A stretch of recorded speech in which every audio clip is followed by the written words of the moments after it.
Good morning. Welcome to the New Jersey Morning Show. Today is Friday, November 4th. I'm Cara de Falco. And I'm Kristina Behr. On today's show, we'll tell you about the iconic Jersey Shore restaurant that has just been sold. We'll also tell you which New Jersey town was ranked among the top 10 in the nation to live in. But first, let's get a look at that weekend forecast with meteorologist Mike Favetta. Hey, Mike. Hey, good morning to you both. You've got a beautiful day ahead. If you like yesterday's weather with the warmth, the sunshine, the gorgeous temperatures, well, you'll enjoy today's even more. In fact, we have even more warmth and humidity building for the upcoming weekend. So with today's highs climbing into the low 70s, we'll actually enjoy a little touch more humidity throughout the afternoon. And then it'll almost feel like the early part of summer or late part of summer by the time we get to the weekend. A little extension of that beautiful feeling into Saturday and Sunday. As far as today, yesterday made it to the upper 60s as highs. Well, today we do a few degrees better, all the way up to 70 in Newark,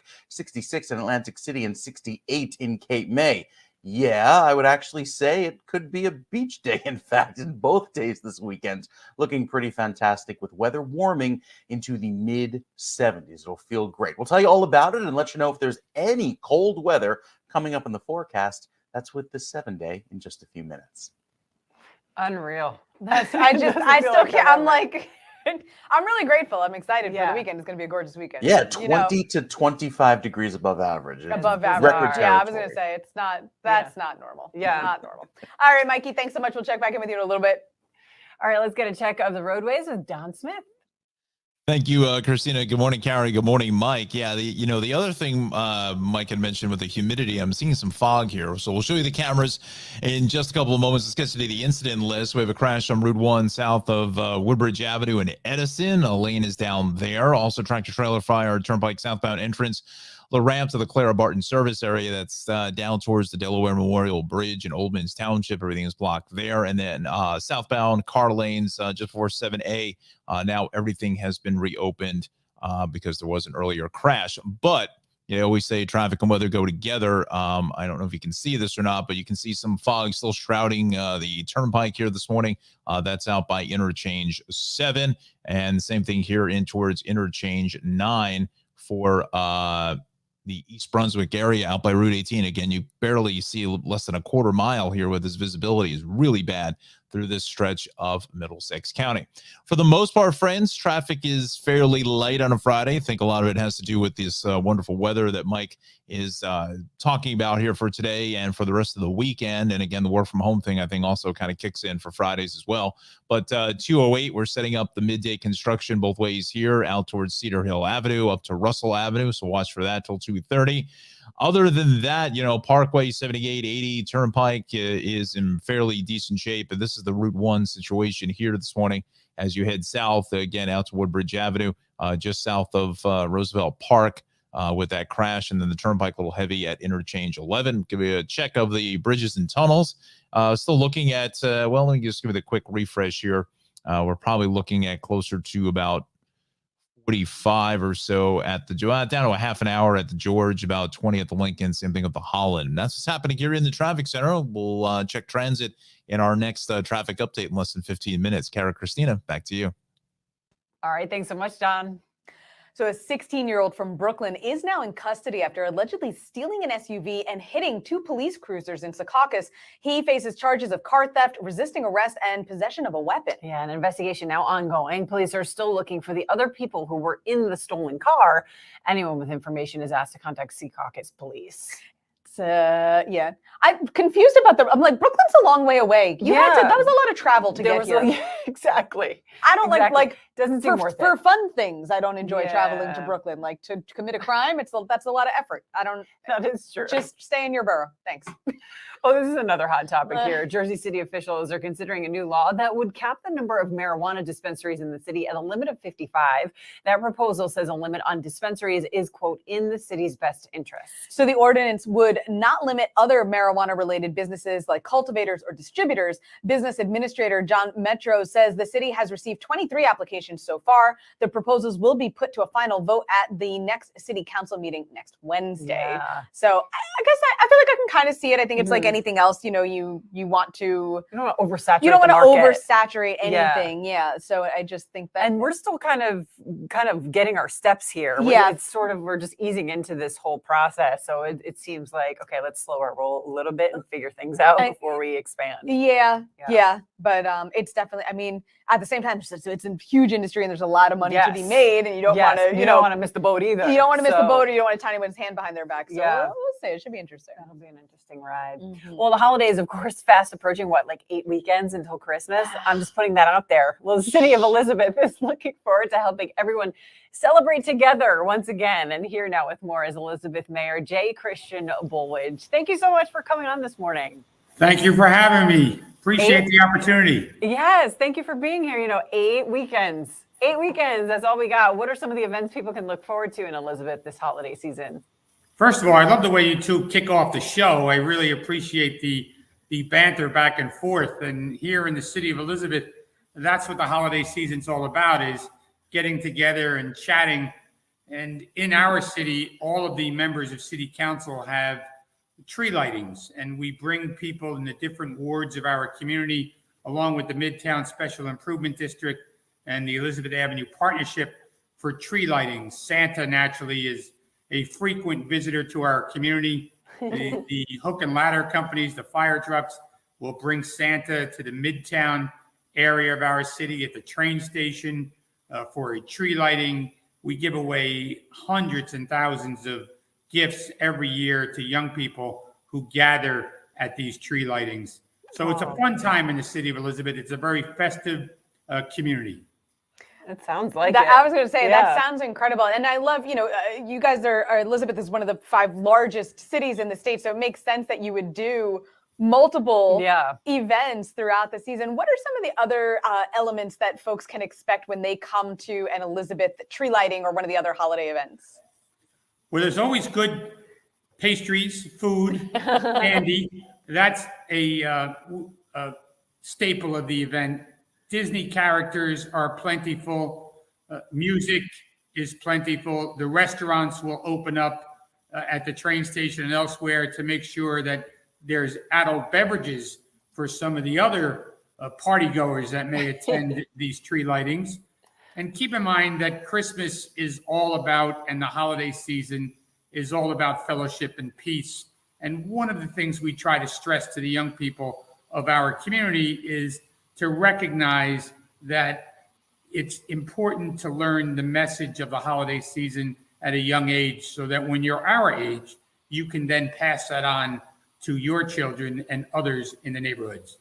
It's also, I mean, that's the spirit of the holidays and all of that, but this is also a business opportunity as well for those small businesses to get people into the doors, into those restaurants or into those shops during these events, right?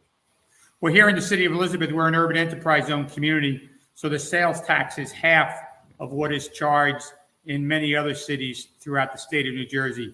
So it's important to recognize that as we gather for the tree lightings, we encourage people to shop, whether it's Jersey Gardens Mall or IKEA, or even our downtown business districts on Broad Street and Elizabeth Avenue. The merchants look forward to a robust economic opportunity during this holiday season. And we're hopeful that with the urban enterprise zone, the advertisements that are put out there, that people who live here will shop here, and also people who work here and visit will shop here in our community. Yeah. I thank you for mentioning that, because I actually didn't even know that about it. I know of some other communities that have that reduced sales tax, but I didn't know Elizabeth was among them. So I'm glad you let us know about that. Mayor, what else is going on in this city that folks should know about over the coming weeks? Well, we're still working on trying to attract the ferry here to the city of Elizabeth. We've been working with the federal government. We've recently been awarded a $5 million grant to study a tunnel between the waterfront and Newark Airport to create a ferry system to the Wall Street side on the East River. I've been on sample runs of the ferry. We're really excited about that opportunity, and hopefully in the couple of years of planning, that will become a reality. excitement in the city of Elizabeth. We're developing housing at the train station. The Vinti project just opened, 260 units, 70% is rented, got a pool in the middle, lots of activity. So we're looking forward to a growing city of Elizabeth as the fourth largest community in our state with 140,000 residents on 11 square miles. The excitement of our community going into the holiday season, I think, is unmatched. That's unbelievable. Tell us where we can find more information about these tree lightings and all the events going on. Well, you can go to our website, elizabethnj.org. We'll have all of this information, or you can just call our public information office at 908-820-4124. And we're constantly advertising through the Elizabeth Development Company on the activities, the Elizabeth Avenue Partnership, or the Midtown Elizabeth community. And then naturally, our Chamber of Commerce, under the leadership of Jennifer Costa, has been excellent in working with the business community in order to make sure this holiday season is a success. Sounds like it's going to be a great time. A lot of good things going down in the city of Elizabeth. Mayor Bowich, thank you so much for joining us this morning. We so appreciate your time. Thank you, Cara. Thank you, Kristina. Have a great weekend. Happy holidays. Thank you. Yeah, it's, you know what, we forget that those cities and those urban areas, I mean, they are some of the largest communities in our state, and they have, I'm really excited about the sales tax thing. I didn't know that. There's Especially great shopping for shops the there. holidays. Yeah, absolutely. I was going to say, he mentioned the IKEA. We all know IKEA. Like, Yeah, of course. I think about it, like New Jersey's got two. Yeah, exactly. Right? For all of New Jersey. For all, So like, it's- I think of like my cousins in Europe, and there's like one regionally that they're Yeah. all obsessed with. I'm like, my state has two. That's So it. Yeah. definitely worth checking out. Yeah. All right, guys. So some other things going on around the state. 7-Eleven has announced that it is selling 18 stores across New Jersey. 10 of them are Speedway locations that are owned by 7-Eleven. Yeah, and among the most affected towns, Newark, which will sell 3 stores, Hackettstown, which will sell 2. In addition, the 7-Eleven on Route 70 in Lakehurst will close next week. The company is looking to sublease some of the locations to new owners. They will not be using the 7-Eleven or Speedway branding after the sale. There's too many Wawas. There's too many Wawas. I was going to say, I was like, I'm not entirely heartbroken about this, but I always, shop small, shop local. Like I'm at my local deli, my mom and pop coffee shop. I'm trying to give them business, especially after the pandemic. So but speaking of selling, the Jersey Shore's iconic windmill restaurants have been sold for the first time ever. Founders Rena and Steve Levine posted a farewell message online thanking customers for 16,790 days of memories. Windmill restaurants aren't going anywhere, though. New owner Ralph Levine will be taking over. Windmill first opened its doors to customers in 1976. Yeah, it's a sign of the times, unfortunately. Seriously. It sounds like it was sold within the family. Well, though, so hopefully. It's a familiar last name, so we'll see. Yes. Coming up, we're going to tell you about a new program that looks to help nonviolent drug offenders beat their addiction. We'll also tell you about the new expansion at St. Peter's University Hospital in New Brunswick. And of course, you can join the conversation with us. Find us on social media. Search for @NJ Morning Show on Facebook, Instagram, or Twitter. Click follow. Right now, families all across New Jersey are struggling with hunger, and their financial futures remain uncertain. You can be the hope for our hungry neighbors in need in a time when that need is still so great. The Community Food Bank of New Jersey, the state's largest anti-hunger, anti-poverty organization, is filling the emptiness caused by hunger with food, help, and hope. Go to cfbnj.org now to join us.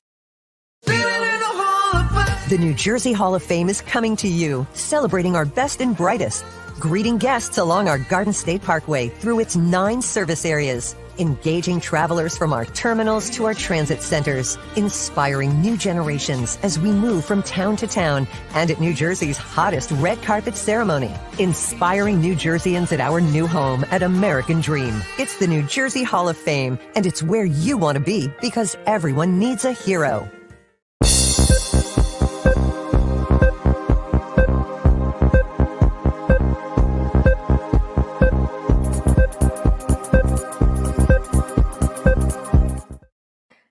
Welcome back. Let's bring in meteorologist Mike Favetta, get another check of that weekend forecast, and it's more like June than It is. November. It's going to be a beautiful day today. Yesterday we had some fantastic weather. Today's like a repeat, and then we have even warmer weather with more humid conditions on the way for the weekend. Sun tomorrow, clouds on Sunday. Might even be a sprinkle in northern New Jersey, but I'll explain in just a bit. Let's get to your weather headlines this morning. And on this Friday, as we see one of the warmest beginnings to our November beginning, it really feels like late September or early October. We're running the clock back here, going into the weekend in more ways than one. And you know where I'm going with that. With Sunday looking like a little wet, I think, toward the middle of the day. Predominantly just plan on cloudy skies. And then I think we head into a little bit of sun to finish out the day. But it's an earlier sunset on Sunday because, as you know, daylight saving time ends. And we'll start off Sunday morning with a sunrise of 6:32 in the morning. And then you'll hear everybody complaining how early the sun sets and how dark it gets early. Sunsets at 4:45, not quarter after 5, 4:45 on Sunday. So yes, as we wrap up the nice evening daylight hours, we see the sun a little bit earlier. We also see an end to what was a pretty bad drought over the summer. With all the rainfall we've gotten, most of New Jersey is now out of the drought, and we just have a little bit of a moderate drought up in the northern part of, say, western Passaic and eastern Sussex County and down toward the tip of Cape May. But beyond that, doing a lot better than those big dark shades of red we had earlier this summer with all the dry weather.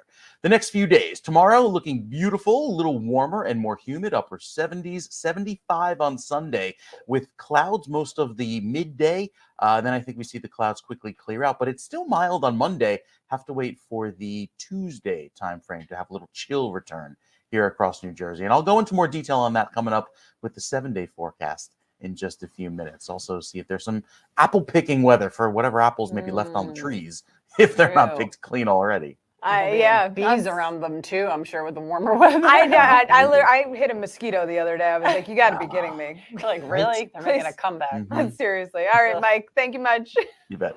Let's go back to Don Smith now with an update on the traffic. Yeah, thank you, Kristina. Good morning, Cara, and good morning, Mike. Now, I know you just had Mayor Bolwich on just a few minutes ago. This fun fact about Newark Liberty, Terminal A is actually in Elizabeth fully. The entire Terminal A is in Elizabeth in Union County. Even though it's part of Newark Liberty International Airport, Terminal A at Newark Liberty is actually in the city of Elizabeth. Under Mayor Bolwich there in Union County. Just a little fun fact I'd pass along from the traffic department as always, right? So 208 both ways here, getting into Cedar Hill Avenue and down through Lafayette Avenue, Goffel Road. We've got the midday construction yet again here, doing some bridge work until about 2:30 this afternoon. So hopefully that clears up right on time again to get the kids out of Ramapo High School there. But the rest of North Jersey, 17, 287, we're in good shape. Western Jersey, 15, maybe heading up to see what's left of the trees and the fall foliage along 206, 23 Hamburg, Franklin into Jefferson. On over towards Oak Ridge, out to Route 23, like a Patcong. It's probably got to be absolutely beautiful out there. Route 80, so fairly quiet. And again, friends, today it was, the volume was definitely down from earlier in the week. No question about that. Maybe the work from home situation, this beautiful weather, as Mike has been saying, for the entire weekend and for today. So, and it's a Friday. So I think the work from home thing really kicks in as well. Turnpike going south here into Interchange 10, a little bit of road work on the truck side of things to contend with. But heading down the shore, maybe you want to enjoy some of that great weather, Parkway, AC, Long Beach Island, Avalon, Wildwood, maybe a good time to head out to Wildwood. 55, still a little busy here at the 42 interchange, but really that's about it. Let's go to the freshest numbers at the Hudson River crossings now. Still about 20 minutes across the board. And I said that we would take a look at transit for this report, and that's what we will do. Let's dial in New Jersey Transit now this morning. AC rail line is on time. The corridor, we've got one canceled train from Trenton. That was about an hour ago. And the Hudson Bergen light rail that from 810 departure from 8th Street to Hoboken is canceled because of mechanical issues. And PATH is going to be on or close to schedule system-wide. Unfortunately, that page isn't coming up. But anyway, we'll take a look at some other issues around the state getting into the weekend in less than 50 minutes. Cara, Kristina, back over to you. All right. Thanks so much, Don. So New Jersey is testing a new diversion program to help nonviolent drug offenders. So it's called the Opt for Help and Hope program, and it's going to offer early intervention and minimize the impact of convictions on their addiction recovery. Yeah, under this program, prosecutors who see signs of engagement in the process could move to reduce or dismiss substance abuse charges. It'll be run at 6 municipal courts in Patterson, Hamilton Township, Franklin Township, East Orange, Pemberton, and Atlantic County. This is huge. I think it's that's huge. so important, you know, to give people that opportunity, and especially, you know, like they said, you know, if you're meeting that criteria, if your crime was nonviolent, if you are engaging in the program, if you're putting in the work to heal and get better, then yeah, you should, you know, it's not meant to be a, you know, continuing cycle. A cycle, like we shame you and lock you away and we label you these things and that's where you stay forever. The idea is to help these people to become functioning members of society again. 100%. It doesn't do anybody any good to just be sitting there and rotting. It makes sense. It makes sense. And hopefully it works. I mean, this is just the start, but this is just the pilot program. I'd like to see it expand for sure. So also expanding, St. Peter's University Hospital working on a $12 million expansion and modernization of their family health center in New Brunswick. So $5 million of the cost will be covered by the state government. The expansion will add 26 exam rooms, a new on-site lab, and an expansion to the behavioral health area. Yeah, renovations are expected to be finished during the second quarter of next year. And when they are, the family health center's capacity will expand from 60,000 to 100,000 patients a year. And this is particularly important for people who are underinsured or not insured and those low-income families who need access to this family health care. Absolutely. And you and I were just talking about just if you have good insurance, the cost of healthcare is so overwhelming. So just to be able to help these people, you know, the basics, when you think about people who are like, you know, my kid's got an ear infection and I don't know what to do. And then to go into a doctor's office and they charge $3,000. It's like, how do you swing that? And then people end up not going to the doctor, which is even worse. Exactly. So this will be a huge help for them. Yeah. Well, when the COVID-19 pandemic took kids out of the classroom, one foundation tried to fill in the interaction gap and encourage kids to read. Hollis Thomas founded Cool Kids Read to allow kids to virtually connect while reading. And she's joining us now. Thanks so much for coming on this morning, Hollis. Hi, good morning. This sounds amazing. You founded Cool Kids Read basically during the height of the pandemic, which is daunting enough, right? What went into deciding to do this and then actually starting it up? Yeah, you know, I am a mother of one.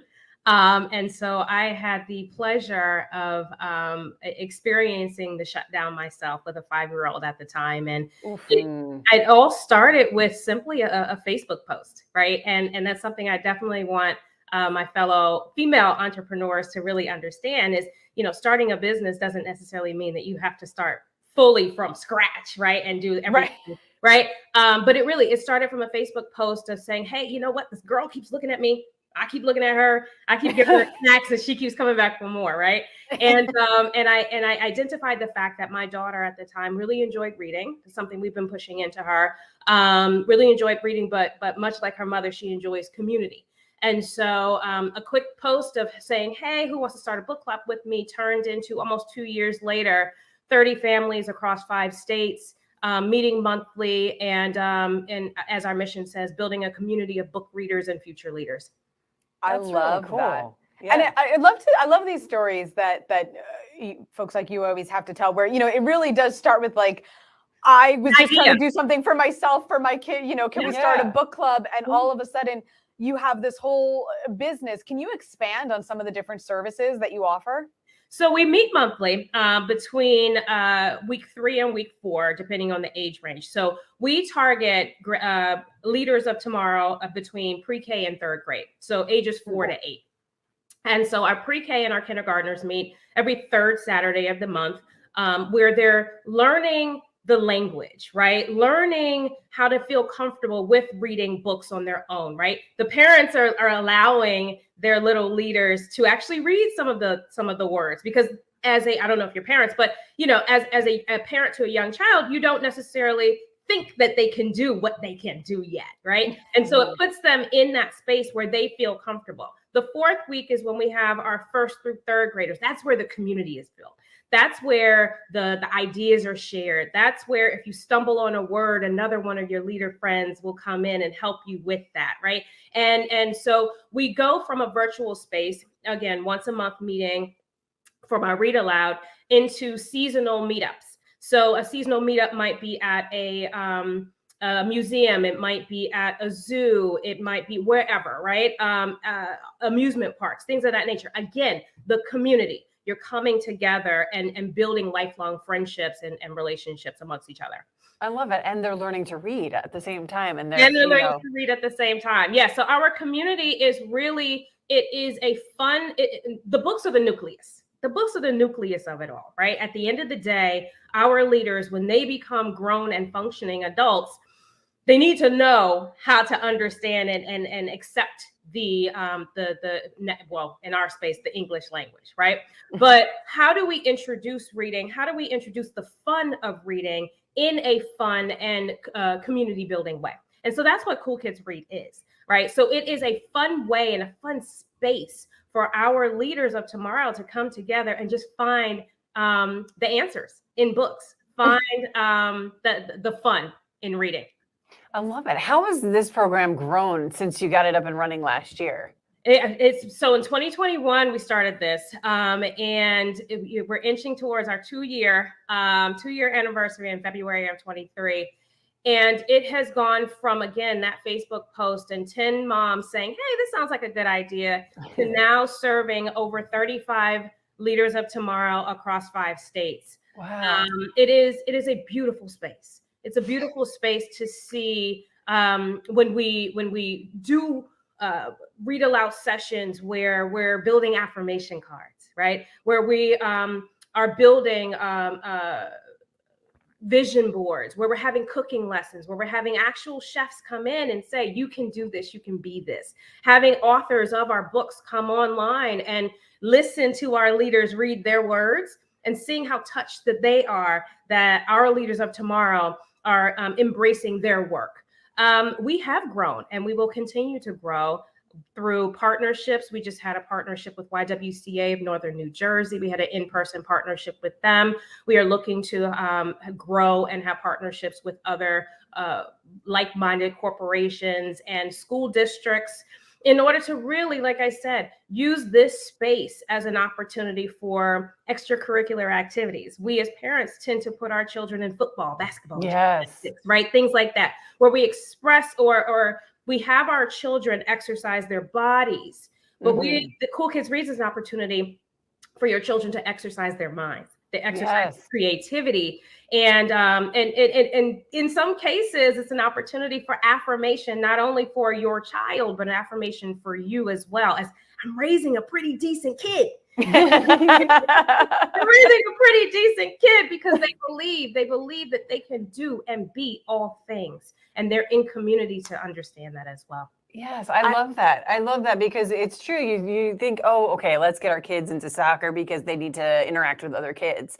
But there are other ways aside from sports that kids can interact with other kids. Yeah. And I think get the energy out there too. I think that's why sometimes I think physical activities are often picked because you think it's going to wear them out a little bit. But if you think about yourself after a mentally difficult task, like you are still, exhausted. worn a little bit. Yeah. So I do. Come to a read aloud. We open it up with music. Our children, this is a kid-led book club. It's not story time with Miss Hollis. They are reading to each other, right? And so, you open up with music, you have your story time, and then you have your activity or 1 hour time slot. Because again, we are dealing with 4 to 8-year-olds. That time, really means something. So it's a 1 hour time slot. And by the end of it all, the testimonies that I've received from parents is they are so energized after, right? And so you get ready for your day, but you've read a book. Yeah. Right? That is incredible. And Hollis, I love that first of all, I love that you don't call them kids or students, that you call them leaders of tomorrow, which I just love. What are some of the benefits for the kids of enrolling in this program? Like, what have you seen, in your own daughter and in some of the other kids that are involved in the program? Yeah. So early literacy. Again, our 4-year-olds are going into kindergarten already understanding the English language and reading. Right. Wow. So this is some of the benefits. You're seeing families building. Right. I come from a generation where book reading was introduced to me in somewhat of a punishment. Right. Yeah. It was introduced as, you're doing a little bit too much. You're making a little bit too much noise. Go read a book. right? And so it was introduced as a little bit of a punishment. So we're changing the narrative. We're changing the narrative. We're breaking cycles where book reading is not looked at as a punishment. It's looked at as being cool. Right. Yes. It's cool. It's cool to read. It's cool to have fun. It's cool to see yourself in books. It's cool to relate to the hero and the heroine. So we're changing narratives. We're changing narratives. And like I said before, we're exercising a level of independence that ages 4 to 8 crave. Right? They crave a level of independence. I can do this. I can do this on my own. I can do this. Right. And so watching your child do the things that you're teaching them, be the person that you're teaching them, and enabling them, arming them to go into their school, to go into their community with their shoulders back and their head held high. Because again, we are putting together affirmation cards. I am strong. I am not perfect. That's one of my favorite ones. And a 5-year-old told me that. I write that down for myself. That's amazing. And so it's building this armor around our children.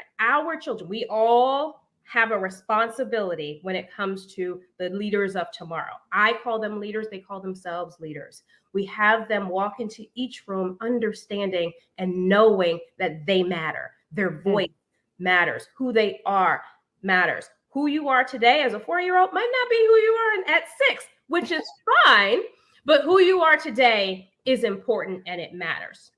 I love that. This is amazing. Where can people find more information about Cool Kids Read? So we are available on our website, which is www.coolkidsread.com, cool with the K, kids with the Z, .com. We are also on Instagram at Cool Kids Read, and we're also on Facebook.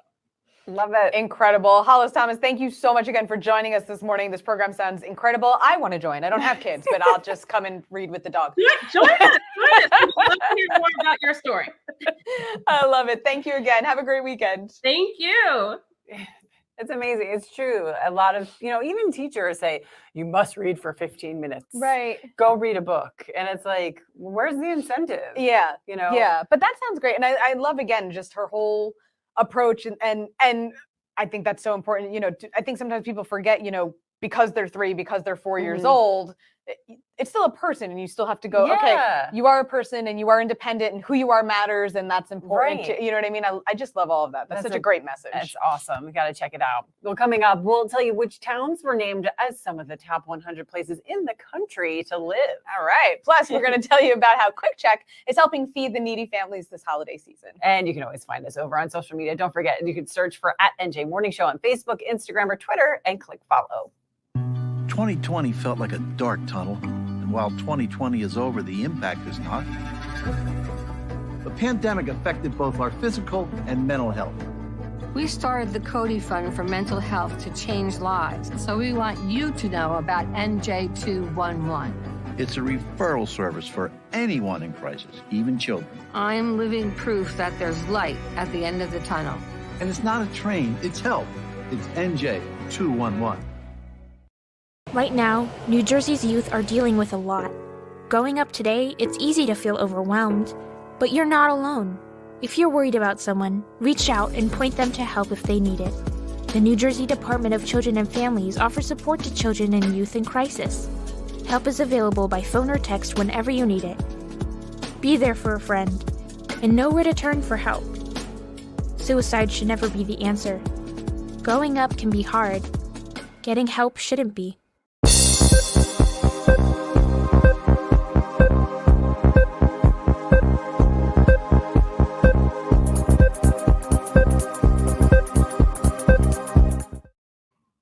Welcome back to the New Jersey Morning Show. Let's bring in meteorologist Mike Favetta for another look at that weekend forecast. And it's just, you're in the city for New York City Marathon. Yeah. These poor people, they need to hydrate. I was going to say, on top of being crazy and volunteering to run a marathon, now they're going to do it in the heat and humidity. Yeah. I'm sure a lot of people did not probably realize this when they signed up, or so many have to wait. So if their turn, if it's full, because it's so hard to get into one of those 50,000 slots to run for the marathon, people wait a long time. And yet, here we go with one of the warmest yet The marathon has been run in warmer conditions, but not this many people. 50,000 is the cap and the limit, and there's a lot that'll be happening with a very warm day, a lot of humidity as well, which only makes it feel a little bit worse. But I think as long as they take their time, should be doing all right. Let's take a look outside with our weather today. Looking pretty fantastic. Highs in the mid 70s for tomorrow and Sunday, and blue sky all around. It'll really be pretty throughout most of the morning. On Sunday, likely see a few early afternoon clouds, maybe a quick spritz or a sprinkle up in northern New Jersey, but only lasts less than an hour, and then it moves on by, bringing back the clear weather going into the end of the day. If you plan to go apple picking this weekend, you have fantastic weather to do so. Lots of sunshine. I mean, you'll see people in the short sleeves and shorts there on the apple orchard. It's not necessarily the wardrobe you'd usually associate with the fall festivities, especially since it's so warm.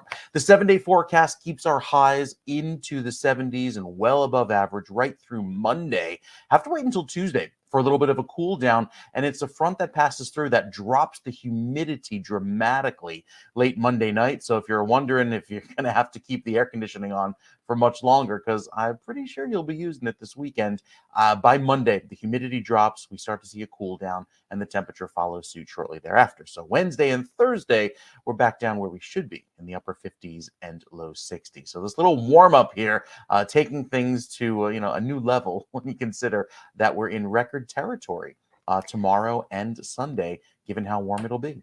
It's crazy. It really, and Mike, I'm sure you've seen the meme of like the actual seasons of New Jersey, and it's like, second summer, like fall, we're second there. summer. I feel like we're somewhere in that area, but eventually it is going to and it tanks suddenly. I feel like there's not like a gradual. You're just like, and where's my down coat? It makes all the Christmas music on the radio. It's just kind of odd. I was going to say, I feel like they should hold off till it's not 75. It's just weird. Should let somebody know. Yeah, that's odd. It's always odd. Mike, thank you very much. We'll check back in with you one more time. Let's get back to Don Smith with another update on the traffic. Thank you, Kristina. Thank you, Karen. Good morning, Mike. With these warm temperatures, you may even want to, dare I say, kind of think about maybe winter prepping your vehicle when it's 78 degrees or whatever it's going to be on Saturday and Sunday. Give an inspection of the vehicle, your tires, wiper blades, all that kind of stuff. Just do a walk around the vehicle, that kind of thing, and maybe start to get that winter weather kit stuffed into the trunk. Do it now when it's, like I said, in the mid 70s. Let's get you over to the traffic incident page this morning. We'll take a look at a crash here north on Route 1. We have a camera on that. We'll show you that in a moment. Between Washington Road and Harrison Street in West Windsor. Also, the crash south on Woodbridge Avenue. That's still being cleared. I think it actually just cleared just out by Roosevelt Park in Edison. Also, tractor-trailer fire on the southbound entrance ramp to the Clara Barton service area in Oldens Township. That's down by Interchange 2 or so, just before the Delaware Memorial Bridge. So that's going to have some trouble there. This is the accident along Route 1. We always see traffic and weather go together in our live cameras here this morning. You can also see the fog being populated here north along Route 1 in the West Windsor, Princeton area, Plainsboro. You see the right lane is shut, so maybe about 2 or 3 minutes worth of a delay through that stretch. We're also seeing some fairly significant backups here on the truck side of things. Truck lanes, the outer roadway on the turnpike going south into 10. That's going to eventually extend closer towards Interchange 9 with some construction. It's all about 2 o'clock, but the Parkway is moving along well. 287 going south and towards the Boundbrook Piscataway area out through about exit 10 for Easton Avenue off of 12, the bridge there. That's a little bit heavy as we widen things up. The only other issue is here in North Jersey. It's going to be along 208.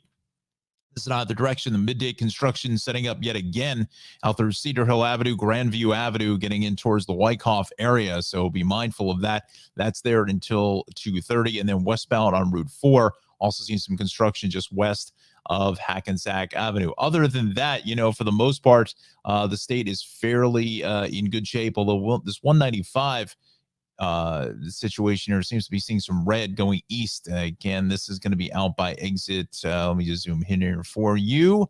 This is exit 21. So I think something's going on there. Our next report, we'll check in, see if there's any construction in that location. Quick check of the Hudson River crossings, about 20 minutes there. And your transit situation also on or close to schedule. What's happening in the traffic center? Again, busy here for a gorgeous Friday. Cara, Kristina, back into you. All right. Thanks so much, Don.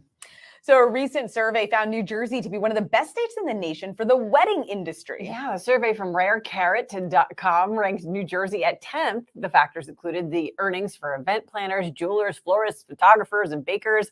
New Jersey was ranked 5th in the country for event planner salary. New York took home the top spot, of course, in the country, just ahead of Washington and Rhode Island. That all makes sense. It all does. But we have just wonderful facilities here. Food, I mean, the talent off the culinary in and of itself. Yes, absolutely amazing. Yeah. Well, speaking of rankings, 3 New Jersey towns made a new Money.com list of the top 50 places to live in America. Wow. Jersey City ranked the highest at number 10. Fort Lee was right behind it at number 14, and Morristown ranked 30th. The list assessed several factors, including the job market, affordable homes, and cultural diversity. Jersey City was praised for its variety of housing, its accessibility to New York City, and its diversity. Money.com highlighted the fact that 43% of Jersey City residents were born outside of the U.S., which is a pretty incredible statistic. Yeah, that is pretty amazing. And it also makes sense. Jersey City is pretty diverse, and they have a lot going on. They do. And I was going to say, and I feel like Jersey City also has that mix where, you've got those high-end, high-rise luxury apartments all the way down to the very affordable housing units and things like that. So, you sneeze, you're in New York City. You're in New York. I mean, you could throw a rock out a window and hit it. Exactly. So, all right, listen, this is going to be kind of interesting. And we love our Wawas and we love our Quick Check in North Jersey here. Yes. So Quick Check is looking to help families in need by donating a portion of their earnings. This is really cool. For every Thanksgiving Everyday Sub sandwich sold between now and November 27th, 25 cents will go to the Checkout Hunger campaign. Now, that money will be given to food banks like the Community Food Bank of New Jersey, or it'll be used to help feed needy families this holiday season. In the 8 years that they've done this, Quick Check has raised over $920,000. Incredible. I have never heard of this before, too. So this is pretty amazing. And you would think, because when you go, when you boil it, when you look at that and you go, okay, 25 cents of the sandwich, what's that going to do? It doesn't seem like, but I guess up at the sheer volume that they're doing, that's, you're approaching $1 million in donations. That's something else. For sure. And those sandwiches for Thanksgiving are pretty popular this time of year. I'm sure. So people order it and, so it makes sense. It does make sense. Awesome. All right. So we are highlighting some of the other shows that you can watch right here on New Jersey. One of them is The King and the Cop. It's a daily show featuring former Yankee legend Jim Larratt's, his co-host, former police officer Tommy Setnar, and Robin DeLaurie. Tommy and Robin are joining us this morning to tell us a little more about the show. Good morning. Thank you. Good morning. Yay. Thank you for having us. Good morning. We love you guys. Oh, thank you guys. I'm very depressed though, because I thank you, Kristen, for telling me that there's 8 weekends until Christmas. Sorry. Not to stress out a Santa over here. I was going to say, not to cause any panic attacks. Yeah, but I mean, when you look at the calendar, you're like, oh my gosh. Yeah. Thanks for reminding me. Sorry. There you go. I'm already mad that I didn't win the lottery last night. I know, but we're gonna have to. Yeah, we gotta. Nobody did, so we'll have to. We all gotta play again. Yeah. Okay. Hey guys, listen. Tell us a little bit about your show. What's the backstory? How did this all get started? Yeah, well, the king unfortunately sends his apologies. He's not with us today because he's back out in California and hasn't seen his wife for 3 months because he's been up here in New York City working for the Yankees. And once they got knocked out of the playoffs, so we'll fill in for Jimmy. But Jimmy and I go back over 20 something years ago when he was hit a couple famous home runs in the World Series for the Yankees. Mm-hmm. I, at the time, owned the Newark Bears professional minor league baseball team. Oh, yes. Jimmy got hurt and came to rehab, and we became best of friends. And Jimmy's nickname, he was nicknamed by Don Mattingly, the great Don Mattingly of the Yankees, the King, because Jimmy, every time there was something important, Jimmy delivered. So they would kid around and call him the King. And I obviously was a police officer in Newark.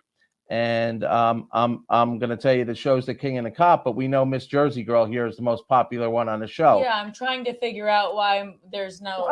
Because she's such a sports expert, but it's more of a variety show. And we do address, like yesterday, we had the awful shooting in Newark of a couple of police officers. That hit really close to home. We do address... We try to stay positive about everything, but we report things. We're not a political team. We're a bipartisan team. And we have a lot of fun with it. And we started out on a radio show, Drive Time, from 4 to 6 in Tampa with the Jersey Girl told me we need to come back to Jersey. So Of here course. we are on this great new network. Well, I insulted a lot of sports fans because They didn't like what she bragged about New Jersey, Yankees, Mets, Rangers, Islanders, Devils, and the Tampa people started lighting up the line saying, "Are you kidding me? You're in Tampa now." well, it wasn't that, but I don't really know much about sports. So I actually think that there's a spot for that in life. You know, there are people that they like sports, they want to watch sports, but they don't know the difference between offsides and false starts or how many innings and it's okay, and it's, you know, you don't have to get intimidated. So I am here to ask all of the dumb questions, and I also started this segment that I'm really excited about bridging the an older generation with all of the younger influencers of today. Yes. Like I'm going to give you a for instance. I'm totally addicted to TikTok. Yes. And years ago, you guys are too young for this, but I will equate it with this. When I was growing up, I said, I'm never going to be like this. I'm never going to be like this, because I couldn't figure out why my mother didn't understand how to turn on the VCR. Yeah. So maybe in your generations, it's more like the DVD player or No, it's we VCR. had VCRs too. Don't you worry. Oh, okay.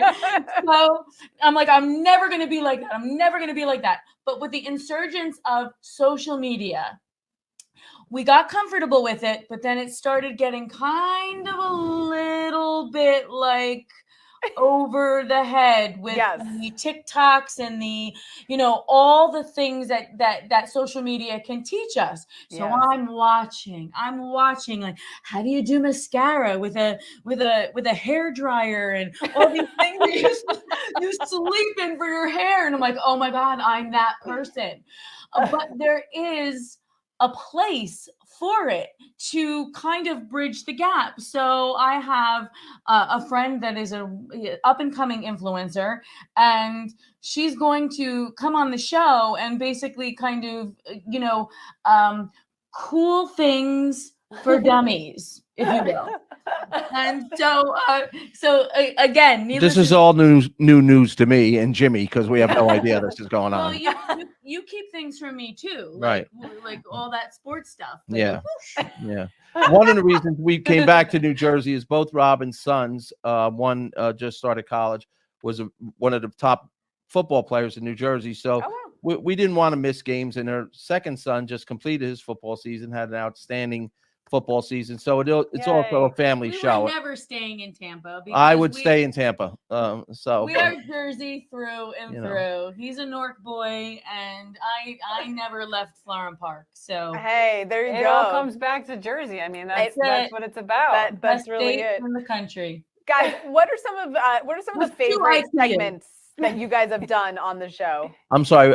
What did you say? What are some of the recent favorite segments that you guys have done on the show? What's some of the best stuff that you guys feel you've put out so far? Yeah, you know, we have a lot of great guests from the sports world, and then some guests that join us that are just friends that weigh in every day, and it's getting bigger and bigger, and it's exciting. But I think it's our banter back and forth most of the time. Jimmy's on 3 days a week usually. Like right there, she's fixing whatever it is. I'm dressed up today because I'm heading down to the Blue Mass for law enforcement down at the Silica in Newark today. Yes. And so I usually don't wear a suit on the air, that's for sure. But we do have our serious moments, but we have a lot of fun. And Robin is known just to do any off the cuff thing, just as she did with you guys there, some makeup and brushing my face. But it's a lot of fun. It's fun to be. When we were in Tampa and on the radio, the one thing that I liked, there was people were able to call in. So hopefully we're going to figure out how to do that, because it's a nice banter when you're talking to somebody as opposed to doing text messaging or doing the FaceTime. But it's the FaceTime, whatever I'm calling it, Facebook. Right, this is my exact point. Right, she's talking about the guy that can't do technology. I wouldn't even know how to get on the air with you guys today if you weren't with us. There you go, Robin. put your collar down. Or put my collar down. But it. no, that I'm good at. I'm just hustling around today. But it's fun, and we're excited to be part of something brand new like you guys are. And and Love Lisa and Gerard. It's fun. I think it's going to be a big thing, and New Jersey needs it. Yeah. Because people need to go to a place where they can hear about New Jersey. You know, I joke around. The Jets are from New Jersey. The Giants are from New Jersey, and the same Yankee and Met fans are from New Jersey. Everybody I else agree is with from you. New York. And I think That's it's true. awesome that we learn things like it might not be like, earth shattering, but it's kind of cool that I learned today that, there's 7-Elevens being changed in at home in our state. And and there's 2 IKEAs. Did you know that we have 2 IKEAs? I did not. And Elizabeth is having a huge holiday bash. They have 140,000 residents in 11 square miles. Yeah. Well, Who knew? Like, this is all stuff we should know. I knew IKEA in Elizabeth serves a decent lunch. That I know. They do. They do. It is the meatballs. best $8 plate you will Exactly ever. I'm right. not even kidding. Those Swedish. We used to go in college. A friend of mine. That Cops was are our cheap. dinner. Cops our are cheap, treat. so the North cops would sneak over to IKEA in Elizabeth and go eat there. You know, I mean, It's worth it. Way to tell them the secrets. That's it. Best $8 dinner plate you'll ever have. Where can people find out more about your show? well, we liked the social media angle. We're on social media. We're on Facebook. We're Instagram. KingandTheCop.com. TheKingandTheCop.com. We try to promote it as much as we can. We try to do lead stories the night before for people to look forward to or weigh in. We have some exciting guests, special guests, a lot of former football players, baseball players when we cover the sports angle. But we try to do a half-hour sports, if you will, and then we try to do the fun variety show for the last half hour. And Jimmy's got used to Robin at this point. She's known him. wasn't easy. She's no. It's hard. Well, you guys are in person, so it's great. So when you're doing a Zoom and a third party's out, you know how hard it is to It does. It is difficult. navigate Well, I through didn't it. want to insult his craft by asking dumb questions. Yeah. Well, I'll leave you with this thought. We were in Tampa on the radio one day, and her oldest son was playing in the semifinals of a championship baseball game and he hit a home run. So as I'm talking about the great Todd Frazier from New Jersey, watching a different show. she's watching a different show, I'm watching not the paying game, attention, and breaks into a full-fledged Yankee announcer, John Sterling, Susan Waldman, play-by-play of what Michael did. That's and people were amazing. calling in from Tampa going, what high school in Tampa is this? It was a New Jersey high school. It was a mommy missing her son. Oh my So God. anything goes on the King and the Cop. We have to Anything. get you that footage. That was fun. That would be amazing. That sounds amazing. Tommy and Uh, Robin, thank you guys so much for coming on today. We really appreciate it. Have a great weekend. All right, guys. Good luck. Bye. Thank you. Bye. For so great. You Thank too. you. Thanks. And again, hey, you can watch The King and the Cop weekdays from 12 to 1 right here on NewJersey.com. Just love them. Yeah, that was a lot Too of much fun. fun. Coming up, we'll tell you about the South Jersey landmark that'll be featured on Ghost Hunters. Ooh. We'll also be talking about a veterinary caring about your senior pet. Yes, got to watch that. And you can always find us over on social media. Search for @NJ Morning Show on Facebook, Instagram, or Twitter, and click follow. Right now, families all across New Jersey are struggling with hunger, and their financial futures remain uncertain. You can be the hope for our hungry neighbors in need in a time when that need is still so great. The Community Food Bank of New Jersey, the state's largest anti-hunger, anti-poverty organization, is filling the emptiness caused by hunger with food, help, and hope. Go to cfbnj.org now to join us. The New Jersey Hall of Fame is coming to you, celebrating our best and brightest, greeting guests along our Garden State Parkway through its 9 service areas, engaging travelers from our terminals to our transit centers, inspiring new generations as we move from town to town, and at New Jersey's hottest red carpet ceremony, inspiring New Jerseyans at our new home at American Dream. It's the New Jersey Hall of Fame, and it's where you want to be because everyone needs a hero.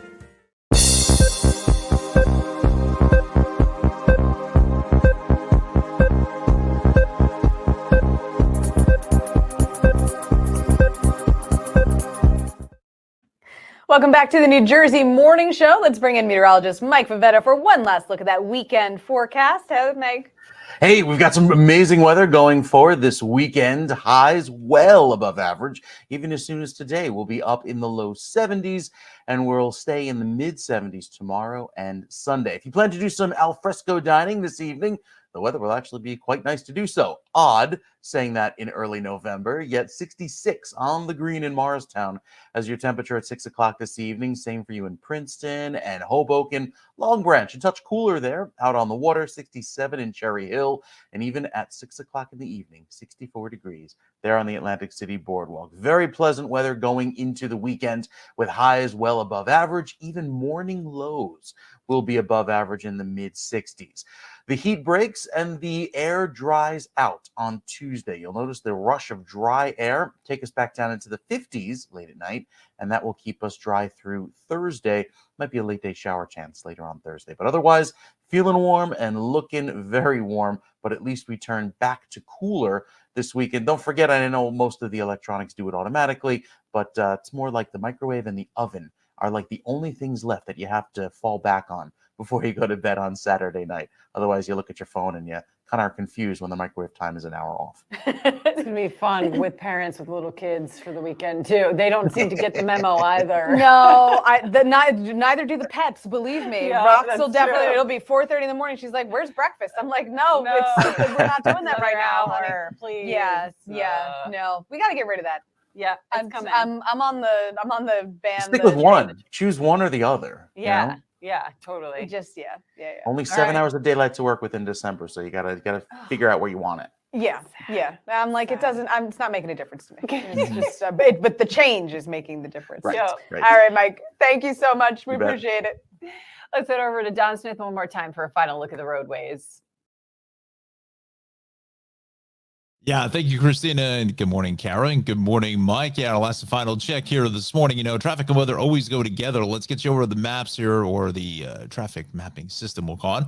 We've got some cameras to show you. This is the turnpike out by the Molly Pitcher rest area. You can see the fog is still awfully thick here between, I'm going to go from interchange 10 to about interchange 6. Through pretty much most of Middlesex and parts of Mercer County. Just a lot of limited visibility pretty much across the board. So again, be very, very careful here this morning. Getting out to early start to Wildwood, Avalon, Seattle City, Ocean City, Somers Point looks good. Atlantic City, I'm sure there's going to be a lot of folks getting out there onto the boardwalk this morning is looking good. We still have this issue on 195. I did some more investigation. Couldn't really find anything here, but there is some slow traffic getting in towards exit 21. I think there is some construction setting up there, but your Parkway Turnpike looks good. 287. We're also seeing, I think, some road work as well between exits 12 and 10. So that's a pretty solid ride getting back to about interchange 13 or so. Also, the other spot of contention is some road work here on the Turnpike. The truck lanes outer roadway getting south of 10. With some construction there till 230. Parkway, Turnpike's eastern and western spurs are good. 287, 80, 46. That is moving fine, although this just coming in here along 206 looks to be some construction in Andover out by Lime Crest Road. So look for that. And then 208, our daily mess of traffic getting in towards Cedar Hill Avenue out of Grandview Avenue and Wyckoff, and that's all for road work. Once again, until about 2:30. Still on average about 10 minutes at the Lincoln Holland, about 25 or so at the George, and your transit situation on or close to schedule. It's happening here in the traffic center at 9:58. Have a fantastic Friday. Drive safely and a great weekend. We'll see you next week. Cara, Kristina, back to you. All right. Thanks, Don. So fans of the TV show Ghost Hunters will get to see a South Jersey episode this Saturday. This is cool. The show is headed to Camden to explore the USS New Jersey, a World War II battleship that is now a museum and a war memorial. On the show, they'll be looking for possible evidence that the ship is haunted by some of its former sailors. Ooh, the episode was filmed back in February over 5 days. Ghost Hunters have visited other landmarks in South Jersey, such as the Burlington County Prison Museum and the White Hill Mansion. I've been to the prison. Have you? 100% Terrifying? it's haunted. Yes. 100%. Like, I didn't experience anything, but you could just tell when you walk in, like, this place is You haunted. get a vibe. You know, Yeah. you can definitely get a vibe. I mean, you're and, like, and it's beautiful in a sense. I mean, it's a prison, but it's beautiful in a sense where it's, you know, all the walls are original, everything. You could just get that feel it. feeling.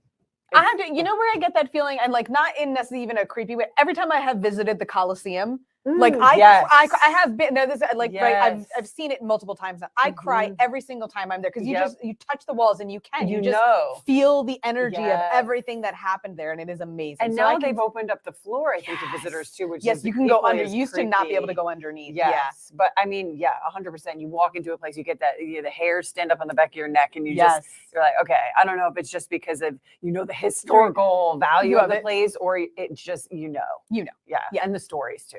Yes. So it's gonna be cool. I'm gonna tune in. I'm excited. November is Adopted Senior Pet Month, which is aimed at raising awareness about senior pets and their needs. Here now with some insight on this is Dr. Alexia Chakiris. She's a veterinarian who owns the Naturopathic Veterinary Wellness Center in Red Bank. Thanks so much for coming on the show, Doctor. Thank you for having me. So what are the challenges with keeping a senior pet healthy? It's a great question. So keeping them healthy, a lot of it has to do with being able to recognize when they're in pain. There's so many different signs of pain in our pets that we don't realize, because as humans, we moan, we groan, we complain to each other, right? But most dogs, cats, they're not doing that. So we're looking at all sorts of different signs, like are there appetite changes, behavior changes, are they grumpier, are they not sleeping as well? We're looking at maybe they're not grooming themselves, they slowing down, suddenly they're not jumping up on the couch. So there's all sorts of different signs that we're looking for.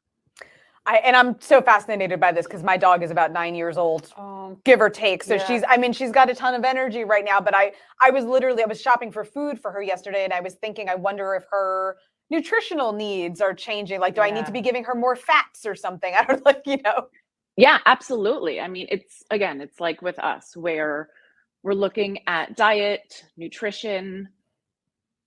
What kind of food are we feeding them? We know processed food isn't good for us. So is processed food great for them? What's causing more inflammation? So here at Naturopathic Vet, we really do focus a lot on diet and nutrition for our senior patients as well as our younger ones, because we go through all the various stages of our lives, and we need to just keep supporting as we're going through. Yeah. Right. And you do take that kind of holistic approach there. How what do you guys do to kind of achieve that when it comes to pet care? So I have a total conventional background, vet school. I was in GP practice for a long time. And so the difference here is I'm not just looking at the disease, right? Like a dog comes in with an ear infection or they're limping. I'm really looking at the whole patient so that I'm supporting the whole patient, because just treating the symptoms, we're not getting to the root, and we're really not helping with healing at all.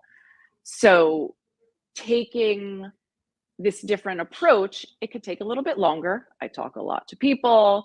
I'm feeling the body all over, and really addressing, not, like I said, not just the disease, but where else do they need support so that they can age more gracefully, keep inflammation down, keep them happier so that they can be with us for as long as possible. Yeah, I mean, and you actually do acupuncture too, which I've never really thought of doing on an animal to relieve some. I mean, you've heard it for humans and people, right? And it's I love extremely helpful. But I never even thought of acupuncture for dogs and cats and animals. I can't imagine getting them to sit still long enough to make that work. They're so smart.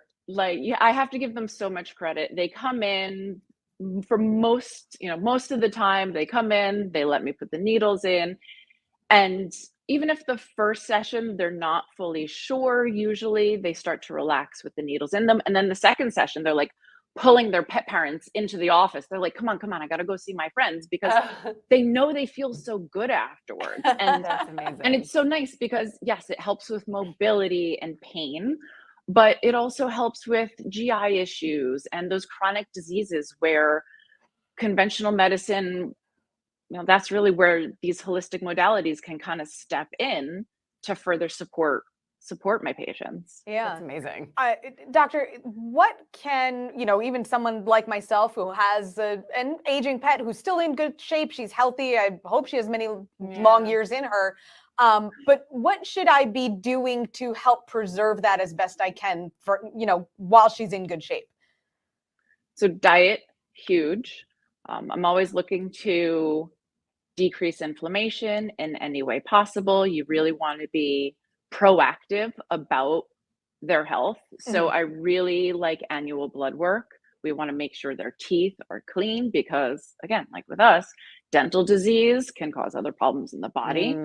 I have a few classes for pet owners online that are available off of our website where you can learn some acupressure for your dog because really supporting them, and it's a nice thing for you to be able to do with them at home. You can support them. It feels good. It helps with the bond. And so just to really help them with these changes as they're going along. Love it. What's the website where people can find you? They can find us at www.naturopathicvet.com. And we're also at naturopathic-courses.com. That's where you can find our classes online. And we're on Instagram and Facebook, like everybody else, at naturopathic_vet. I love it. Doctors, thank you so much. Have a great weekend. Thank you for having me. Have a great weekend with the warm weather. Yeah, right? All right, guys. And we thank all of you for watching as well. As always, we appreciate it. We will see you right back here next Thursday live at 9 a.m. Have a great weekend.